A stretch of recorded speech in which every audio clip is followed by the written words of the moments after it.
और जनाब, क्या चल रहा है? जनाब, हिंदुस्तान में तो फॉग चल रहा है। ये कोई नॉर्मल लाइन नहीं है। इस एक लाइन की वजह से फॉग ने 1200 करोड़ की सेल करी है। रेमंड, आईटीसी, हिंदुस्तान यूनिलीवर, इन सबको बीट करके आज फॉग इंडिया की नंबर 1 परफ्यूम ब्रांड बन चुकी है। और कमाल की बात, फॉग कोई फॉरेन ब्रांड नहीं बल्कि इंडियन ब्रांड है। आज फॉग इंडिया के 5 लाख से भी ज्यादा दुकानों में और 50 से भी ज्यादा कंट्रीज में अवेलेबल है। और इंडियन मार्केट में तो फॉग का ही दबदबा है। लेकिन जाहिर सी बात है, फॉग का ये दबदबा रातों रात तो नहीं बना। तो आखिर फॉग ने ऐसा तो क्या किया था कि आईटीसी, रेमंड और एचयूएल जैसी बड़ी कंपनीज को बीट करके मार्केट किंग बन गया? आइए समझते हैं आज की इस वीडियो में। कहानी की शुरुआत होती है 1980 से, जब दर्शन पटेल अपने भाई के साथ मिलकर अपनी फैमिली बिजनेस पारस फार्मा के बोर्ड मेंबर बने। दर्शन पटेल अभी सिर्फ 18 साल के थे और उस टाइम उन्हें प्रोडक्ट की मैन्युफैक्चरिंग से ज्यादा प्रोडक्ट के मार्केटिंग में इंटरेस्ट था। 1985 के आसपास उनकी कंपनी का टर्नओवर मात्र 40 लाख रुपए था। लेकिन उसके बाद दर्शन भाई ने एक के बाद एक 15 से भी ज्यादा प्रोडक्ट्स को लॉन्च किया, जिसमें से कुछ टॉप प्रोडक्ट्स ये हैं: Moov, Krack, Set Wet, D'Cold Total, Dermicool, Itch Guard, Ring Guard. Darshan Patel की मार्केटिंग स्ट्रेटजी इतनी इनक्रेडिबल थी कि 1999 तक ये कंपनी 100 करोड़ और 2006 तक इसका वैल्यूएशन 1000 करोड़ को भी क्रॉस कर गया।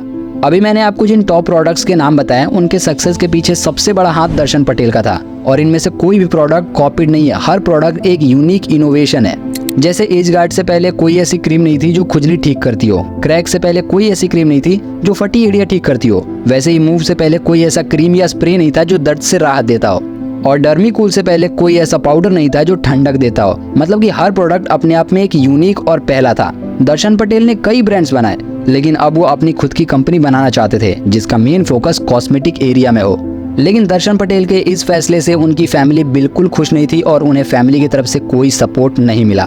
और फैमिली के बीच कुछ अनबन भी हुई, जिसकी वजह से 2006 के आसपास दर्शन पटेल, जिनका पारस फार्मा में 24% स्टेक था, उसको 200 करोड़ में बेचकर वो कंपनी से अलग हो गए। दर्शन पटेल के जाने के बाद पारस फार्मा भी ज्यादा दिन तक नहीं चला। पारस फार्मा को रैकेट बेनकाइजर ने खरीद लिया। अब दर्शन पटेल ने कुछ सालों तक कॉस्मेटिक मार्केट को स्टडी किया और 2009 में विनी कॉस्मेटिक की शुरुआत की। उस टाइम पे इत्र और परफ्यूम की काफी डिमांड थी, तो उन्होंने सोचा कि चलो अपनी परफ्यूम लॉन्च करते हैं। लेकिन उस टाइम मार्केट में पहले से ही बहुत बड़े बड़े लीडर्स थे, जैसे हिंदुस्तान यूनिलीवर का एक्स, आईटीसी का इंगेज, रेमंड का पार्क एवेन्यू। तो इनको बीट करके आगे निकलना बहुत ही मुश्किल था। लेकिन फिर भी दर्शन पटेल ने 2010 में जेनेसिस 18+ परफ्यूम को लॉन्च किया, जिसके फ्रेग्रेंस पर उन्होंने बहुत ही मेहनत की थी और उन्हें भरोसा था कि खुशबू अच्छी होगी तो प्रोडक्ट तो चलेगा ही। लेकिन जब इस प्रोडक्ट को मार्केट में उतारा गया तो ये कम्प्लीटली फेलियर साबित हुआ, जिससे विनी कॉस्मेटिक को बहुत ही तगड़ा झटका लगा। अब दर्शन पटेल ये जानना चाहते थे कि उनका ये प्रोडक्ट फेल क्यों हुआ, गलती कहाँ पर हुई। इसलिए वो एक ऑर्मेक्स नाम की मार्केट रिसर्च कंपनी के पास जाते हैं और उनसे परफ्यूम मार्केट पर रिसर्च करने को कहते हैं। रिसर्च में उन्होंने पाया कि लोगों को परफ्यूम की स्मेल से ज्यादा इस बात से फर्क पड़ता है कि परफ्यूम का बजट क्या है और उसका बॉटल कितने लंबे टाइम तक चलता है। मतलब कि परफ्यूम को हम कितने दिन तक यूज कर सकते हैं। क्योंकि उस टाइम पे जो परफ्यूम्स होते थे वो काफी महंगे होते थे और उनमें गैस भरा होता था, इसलिए वो जल्दी खत्म हो जाते थे। अब दर्शन पटेल को ये पता था कि लोगों को क्या चाहिए, इसीलिए वो एक ऐसा परफ्यूम बनाना चाहते थे जो बजट में हो और काफी लंबे टाइम तक चले। और 2011 में फॉग को लॉन्च किया, जिसका फुल फॉर्म है fragrance of good guys and girls. और इसका टैगलाइन था बिना गैस वाला बॉडी स्प्रे। क्योंकि जैसा कि मैंने वीडियो में पहले ही कहा था कि उस टाइम पे जो परफ्यूम्स होते थे उनमें ज्यादातर गैस भरा होता था। फॉग के लॉन्च होते ही पहले महीने में इसने 1.5 लाख बॉटल सेल करी और दूसरे महीने तक ये आंकड़ा 2.5 लाख को भी क्रॉस कर गया। लेकिन फॉग इतनी जल्दी इतना पॉपुलर हुआ कैसे कि एक झटके में उसने एचयूएल, रेमंड, आईटीसी जैसी बड़ी कंपनीज को टक्कर दे दी। सबसे पहले फॉग की मार्केटिंग स्ट्रेटजी बहुत ही इनक्रेडिबल थी।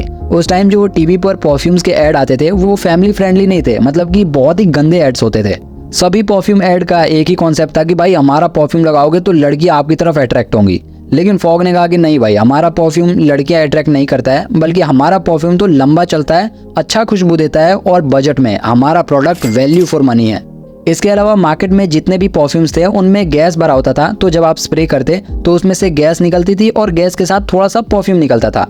तो फॉग ने कहा कि भाई हमारे परफ्यूम में कोई गैस नहीं भरा है, इसलिए जल्दी खत्म नहीं होता है, लंबा चलता है। जहाँ बाकी परफ्यूम्स 10 दिन चलेगा, हमारा परफ्यूम 30 दिन चलेगा। इस एड में ये क्लियरली दिखाया भी गया है कि बाकी परफ्यूम्स के मुकाबले फॉग कितना बेहतर है। इसी वजह से ये लोगों को बहुत पसंद आया। और साल 2015 में फॉग एक टीवी एड लॉन्च करता है जो फॉग के लिए गेम चेंजर साबित हुआ। और जनाब, क्या चल रहा है? जनाब, हिंदुस्तान में तो फॉग चल रहा है। इस ऐड के काफ़ी पॉपुलर होने के बाद इसी कॉन्सेप्ट पर और भी एड्स बनाए जाने लगे, जिसने क्या चल रहा है का मतलब ही बदल दिया। क्या चल रहा है? फॉग चल रहा है। लेकिन किसी भी प्रोडक्ट की सक्सेस के पीछे डिस्ट्रीब्यूशन का बहुत बड़ा रोल होता है। आपने टीवी पर ऐड देखी, हाँ भाई क्या मस्त चीज़ है, और दुकान पर जाने के बाद पता चला कि दुकान में तो है ही नहीं, तो क्या फ़ायदा इतनी मार्केटिंग का। आप दूसरी दुकान में जाते हो, वहाँ भी नहीं मिलता है, आप सोचते हो छोड़ो यार नहीं लेंगे। इसीलिए दर्शन पटेल ने डिस्ट्रीब्यूशन पर बहुत फोकस किया और इसको हर जगह अवेलेबल करवाया। हर मेडिकल स्टोर पर, हर डिपार्टमेंटल स्टोर पर, हर जनरल स्टोर पर, फ्लिपकार्ट, अमेजॉन, ऑनलाइन से लेकर ऑफलाइन, जहाँ से लेना है वहाँ से लो, हर जगह अवेलेबल है। और कुछ ही टाइम में फॉग हिंदुस्तान यूनिलीवर के एक्स को रिप्लेस करके इंडिया का नंबर 1 परफ्यूम बन गया 20% मार्केट शेयर के साथ। और आज फॉग इंडिया के 5 लाख से भी ज़्यादा दुकानों में और 50 से भी ज़्यादा कंट्रीज़ में अवेलेबल है। कमेंट करके बताना आपकी फेवरेट परफ्यूम कौन सी है। चैनल को बिल्कुल सब्सक्राइब कर सकते हो, और अगर फेसबुक पर देख रहे हो तो पेज को फॉलो कर सकते हो। मिलते हैं नेक्स्ट वीडियो में एक और अमेजिंग टॉपिक के साथ, तब तक के लिए बाय बाय।